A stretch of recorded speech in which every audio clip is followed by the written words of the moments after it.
My name is William, as Ricardo well said, and I'm recently certified, so I know exactly what you guys are going through if you're preparing for the PMP right now. I will be talking today about schedule domain, and my objective is that we have an interaction, so it's not a class lesson. Okay, I'm not coming here as a teacher that I will just be giving you things. No, I really want us to interact. So from time to time I can be asking questions, and also if you have any question, just feel free to stop me at any time. Don't worry, I'm not going to lose my flow. So I am perfectly okay with you stopping me at any time. Does that sound good for everyone? Yeah. Perfect, perfect. Okay, so here we are going to talk a little bit about the new PM Book 8 that was just released. We obviously know that the exam is going to change by the 9th of July. The 8th of July is the last day that you can take the exam with the present system, with the present syllabus, with the present format. So if you intend to take the exam with the present format, make just know that you have less than 2 months to be ready and take the exam. The agenda Question for yeah. regarding that. Any Um, question? Yeah. if we, I just scheduled mine actually for 2 weeks from today will be Yeah. my first attempt, hopefully my only. Yeah. Yeah. Sure. Um, but let's just say I have to do like a second attempt in June, and if that doesn't go well, and I do a third attempt, I guess my question is, do you have to do the 35 hours No, no, on? no, no, no. When Okay, once you have done your application, if you said you applied for the exam, it means that your application was validated. If you fail, you will not need to do the 35 hours again. You just have to reprogram another exam. But okay, I perfect. believe you won't fail. I believe you won't fail. Okay, so we are going to talk a little bit about what PMI is looking for since you are going to write very soon. We are going to talk a little bit about some common pitfalls, what the PMP requires. Then we are going to enter into the domain of scheduling, and we'll just end by talking about a study plan and to help you guys with that. So now talking about the PMP, what does the PMP actually evaluate? So I can describe it in various steps. Okay, starting from the lowest end of the pyramid. The first thing is remember, define, duplicate, list, and whatsoever. It's important for you to know the tools, know the processes, know the domains, know the definitions. It's really important for you to know that. But I guess you guys must have heard that PMP is not about cramming, and I totally agree. PMP is not about cramming, but it starts by you understanding and knowing those different notions that are related to project management in line with the PMI mindset. Once you know that and you can remember that, it's good for you to understand each of it clearly, and you should be able to classify it in your mind. Okay, we are going to talk, for example, today about scheduling. What are the different assets that enter into scheduling? That's what I'm talking about when I say classifying. How is it used? How do you understand it?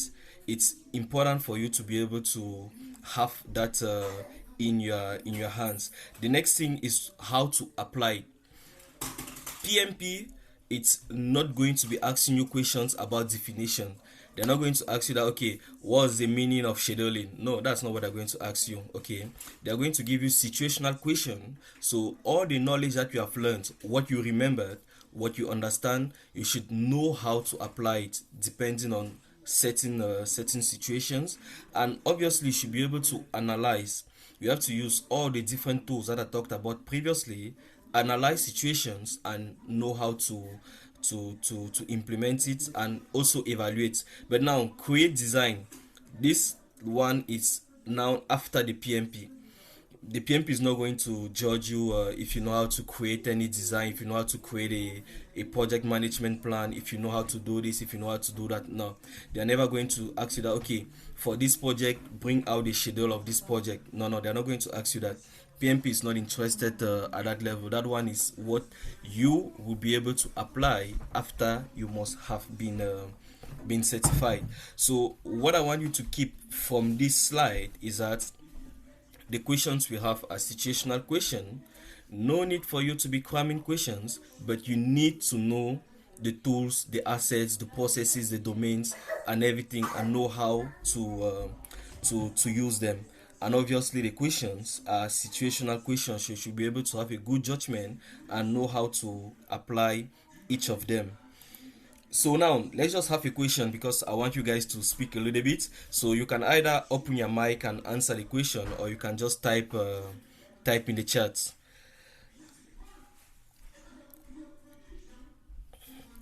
So here I have you have reviewed the schedule of a project and realized it's going to slip when finally delivered. There is no way to cut down the schedule. You talked with your supervisor and he also agrees that it can't be reduced. However, he told you that the customer should not be informed. What should you do as a project manager? Cancel the weekly schedule meeting with the customer, request for the supervisor to give his statement in written, explain to your boss saying that this is unethical not to inform the customer, and lastly, inform the customer in confidence. What do you guys think is a right answer in this particular question?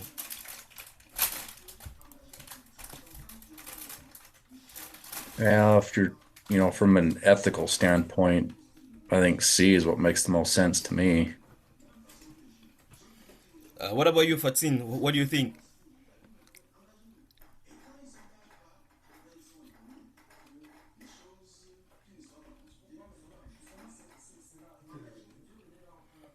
I guess she should be a little bit busy. Yeah, I perfectly agree with you. Everything that's unethical should be avoided.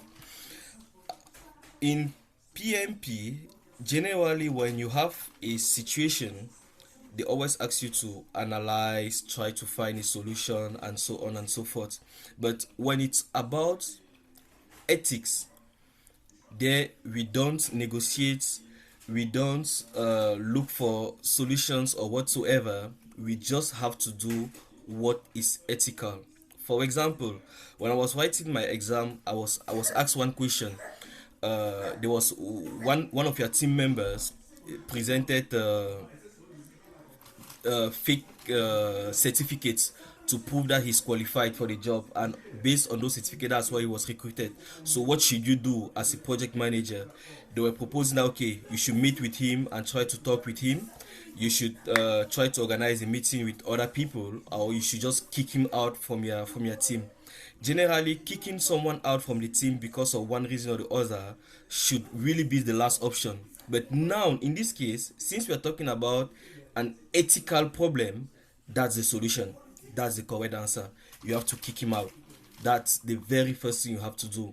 So just remember that when it's related to ethics, we are not more at the level of analyzing, looking for root causes. No, no. The first thing is to make sure that you put the unethical behavior aside, without any other thing to take into consideration. So yeah, the correct answer is C, because you have to keep your ethics. So now, before I continue, I just want to present a little bit PMP Wood for some of you guys that don't know. We actually offer some coaching to students that want to for busy professionals that want to take the PMP, and we have many packages that we propose. We are going to talk about it in details maybe at the end. So I just wanted to present this to you. So I work with Ricardo that was here a while ago, but I think he must have left. So we offer one-to-one coaching to people that want to pass the exam at the first attempt. So we propose a personalized study plan, we propose follow up, and yeah, so that's what we actually offer in PMP routes. So now talking about the schedule, what I'm going to say here, it's related to the PM Book 8, which is not what you are going to write on Gristem. So on the PM Book 8, schedule management, it's considered as one domain. in PM Book 8 we have 7 different domains. I can share the information with you guys. I have a table that describes it very well. Are you guys seeing my Excel document? Yes. Perfect. Okay. So in PM Book 8 we have 7 domains, and we have 5 focus areas, just like in PM Book 7. And the processes, we have up to 40 processes. I can share this with you guys later if need be. So now I'm coming back to scheduling. It is one of the domains, and there are 3 processes that are included in scheduling, and scheduling applies in 2 focus areas. The 2 focus areas where scheduling applies is planning and monitoring and control. And the 3 processes that we have in scheduling is plan, schedule management, develop schedule, and monitor and control your schedule. Plan, schedule management. Before I start explaining it, I just want to make sure that don't confuse between developing a schedule and plan, schedule management. They are 2 different things. When we talked about plan, schedule management, it's about how you are going to build and manage your plan, how you are going to monitor your plan, how you are going to develop your plan, how you are going to control your schedule. That's what we talked about when we are talking of plan, schedule management. And the inputs that you generally use to define your schedule management plan is the project charter, the project management plan, and the organization process assets, and all that. The techniques that you generally use, you have expert judgment, you have data analysis, you have meetings, you have brainstormings that you organize with your team to be able to define the schedule management plan. And the outputs that you have from it is obviously you update your project management plan with the schedule management plan. So just as simple as that. Now, as I said, there's a difference between the schedule management plan and developing your schedule. When we talk about developing your schedule now, it's about bringing the plan that you are going to use to execute your project. What are you going to do? When are you going to do it? What are the resources that you need to be able to do that? Okay. Generally, we have what we call the work breakdown structure that helps us to identify the different tasks that needs to be done to have our deliverables. With the help of those tasks, we can now define how the work should be done. And when we talked about planning, obviously we know that when we have predictive maintenance planning, that's where we talk about rolling wave planning, where we plan the entire project right from the start. Contrary to the agile planning or agile maintenance project management, which is there you don't really plan everything in details, but there is still planning, because that's also one thing that people generally confuse. Even in agile, you do some planning. It's not detailed planning, but you do some planning. Even in agile, you have to document the different things that happen in your project. You don't do a lot of documentation as you do in predictive project, but there are definitely documentations. So now, when you define your schedule, obviously you have to take into consideration the dependencies between the various tasks. And in project management, we generally have 4 type of dependencies. We have start to start, start to finish, finish to start, and finish to finish, because there are some tasks that before you can start it, you need to finish another one, or there are some tasks that before you can start it, you need to start another one. Those are the dependencies that we have, and you should generally know that. And there's also one important notion that we generally have a lot of questions related to that, when we talked about lag and lead, which is simply the time that you need to put aside before starting another project, another task, sorry. So the lag time is just the time when the first task ends, and you need to wait a certain amount of time before starting the other one. That's the lag time. Now, the lead time is just a negative lag time. That is, you can start a task even before the previous task is finished. I hope it's making some sense. Let me take a simple example for us to understand very well. If I'm painting my wall, when I finish painting my wall, if the next task is to put some pictures on the wall, I'm going to have a lag time of like 1 day to permit the wall to dry, to permit the paint to dry very well. So that 1 day that I put between finishing painting my wall and starting to put pictures on my wall is what we call the lag time. Now, there's another situation where I can say, okay, before I even finish painting my wall, I can already start, for example, cleaning the floor. So if I'm painting the wall on the left, when I finish with that, even before I finish painting the wall on the right hand side, I can start cleaning the floor on the left hand side. So cleaning the floor with enter, we start before we even finish painting the wall. That's what we call the lead time, and generally the lead time is referred as a negative lag time. Yeah, so that's it. And also an important notion that we need to know here when scheduling is the CPM. Any idea of what the CPM is?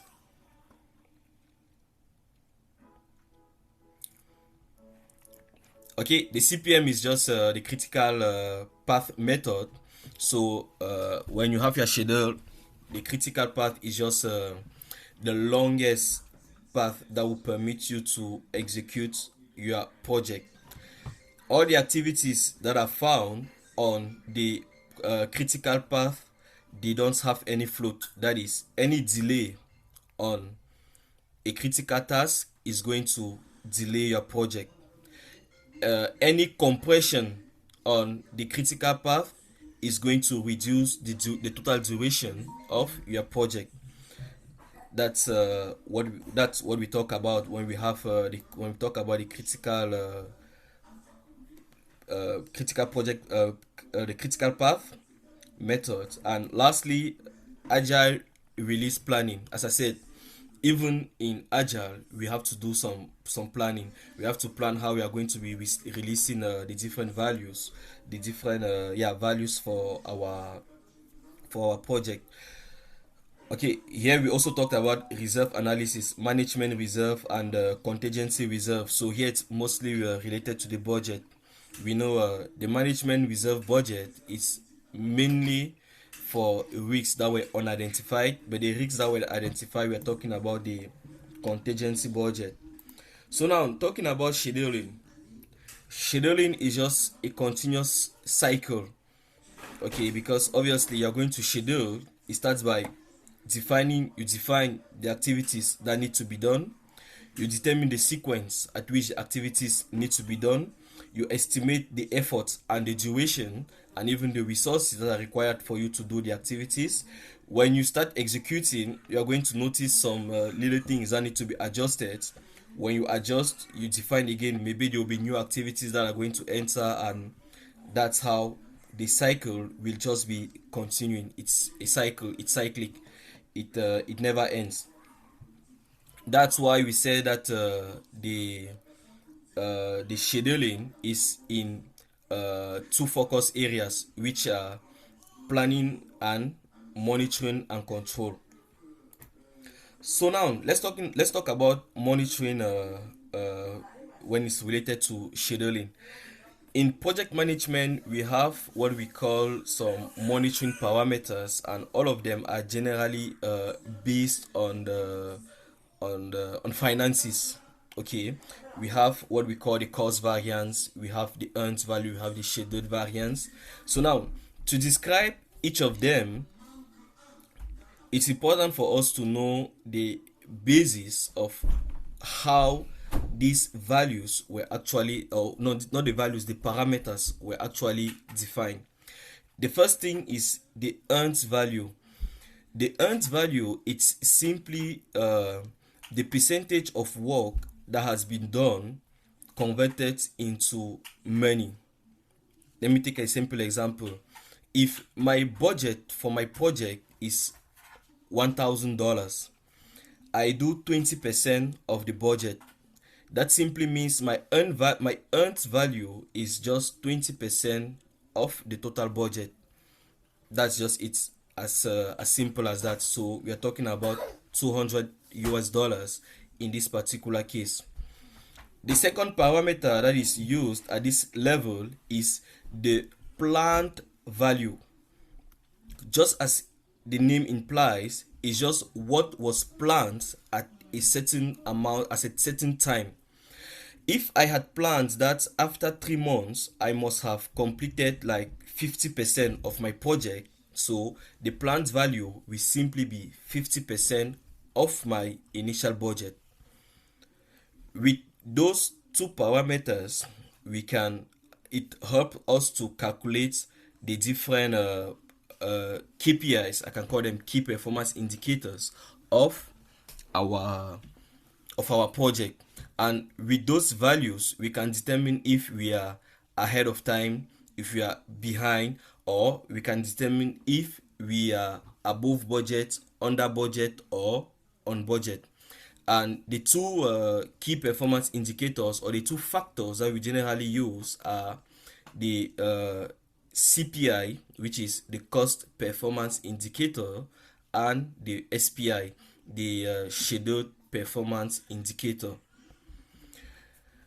Do you guys want me to give you more details about those different indicators, or we can move forward?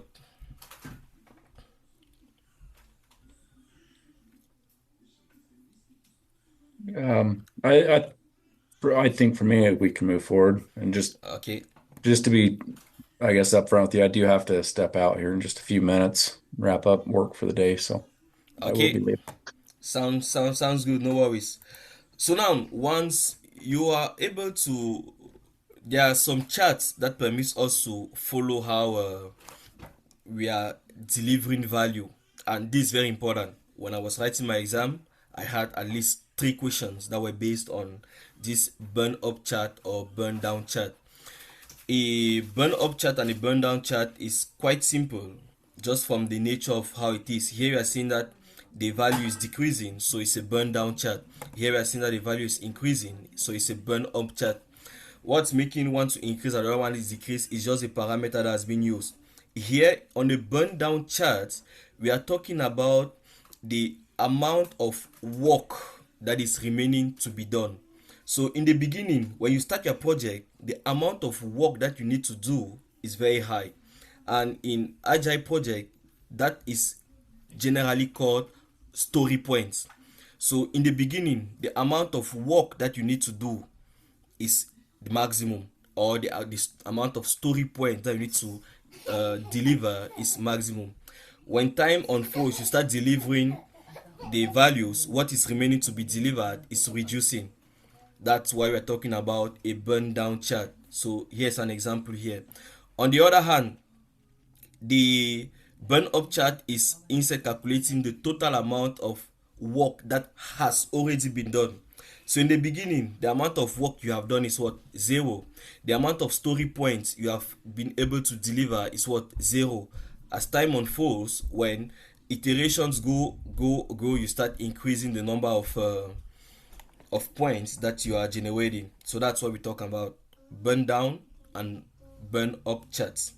It's very important for you to identify, know how to use it, and understand when each of them are being used. Okay, and before I change the chart, one other question that I was asked is, okay, I have my burn down chart that is above the plant, because the red line is a plant burn down chart. If it is above, what does it mean? Does it mean I'm ahead? Does it mean I'm behind? That you also need to be able to understand it very well, because if you don't understand that well, you may have questions on it, and you won't be able to answer. I hope that makes perfect sense. Okay, good. So now, to know if you are ahead or behind, it's very simple.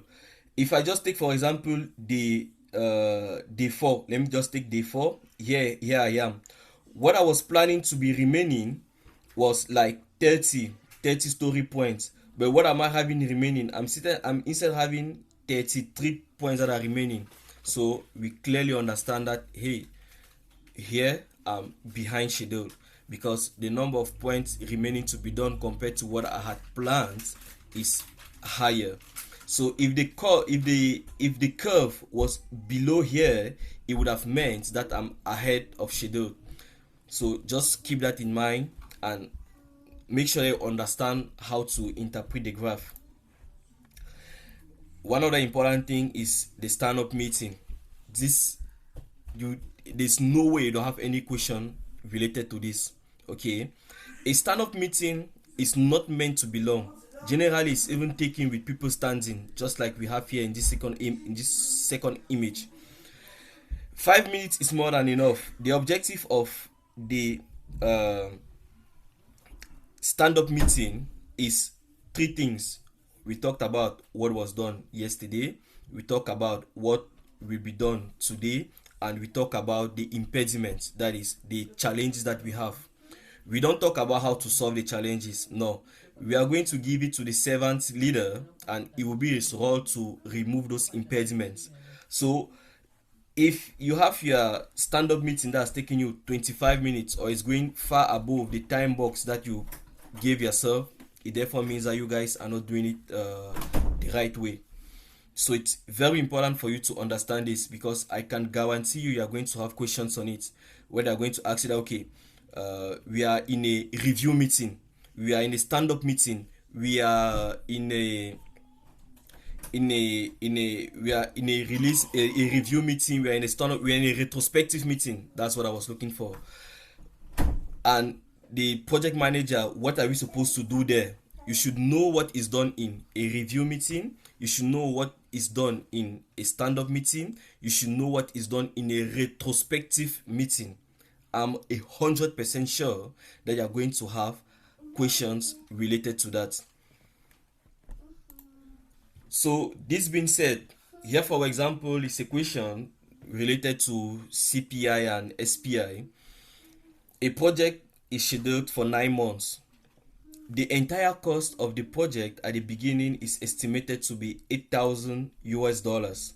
However, at the end of the third month, the project is 20% completed. Sorry. What is the scheduled performance index? The very first thing is that, as I said, you remember on our pyramid, the first thing was what? Remember. So here you have to remember the formula. What is the formula to calculate the scheduled performance index? If you don't remember the formula, there's no way you're going to solve this question. Okay, PMP is not here to cram, but you should definitely remember certain definitions. The We are not going to waste time here because there are actually a lot of calculations. So I'll go directly to the solution and I will just explain to you the solution. If not, you are going to need to have your calculators to calculate one or two things. Now, the scheduled performance indicator is simply given by the earned value divided by the planned value. What is the earned value? We were told that the project has been executed up to 20%. So the earned value is simply the percentage executed times the project, the initial budget. That's the earned value. What is the planned value?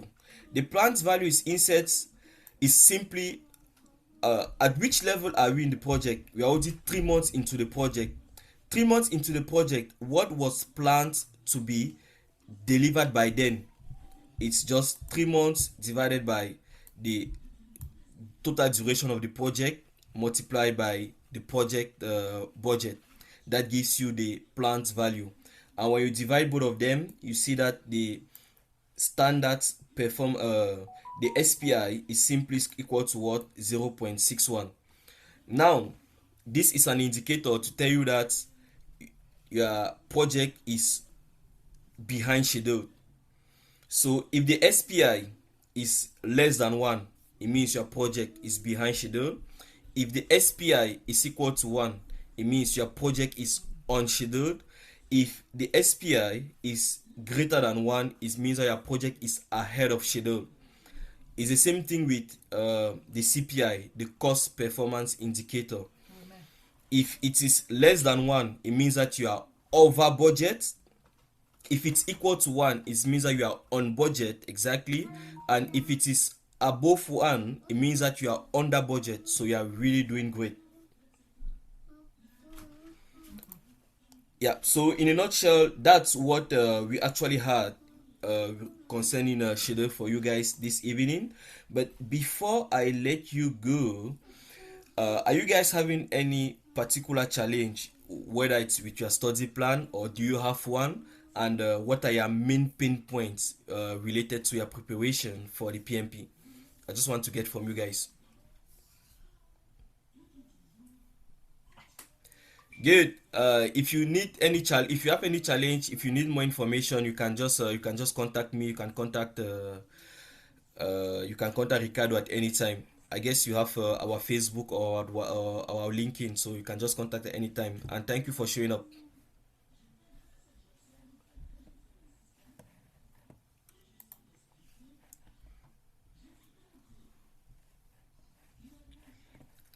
Okay, Fatin. So before you leave, I will just show you one of the study plans that we generally that we use. Here is my own study plan that I use. So to help you guys easily prepare to have a certain structure when it comes to preparing for the PMP, we propose study plans that are well defined on a duration of like 8 to 12 weeks, depending on the amount of time you can offer for this preparation every week.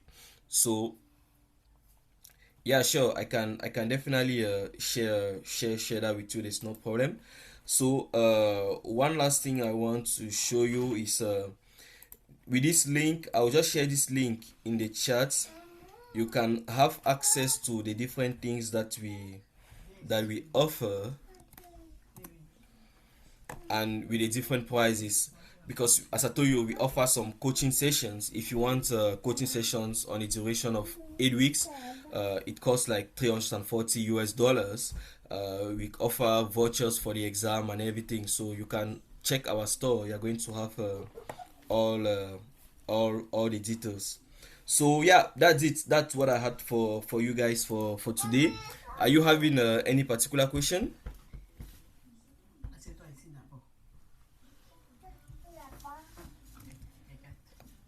Okay, perfect. I hope you guys enjoy the session.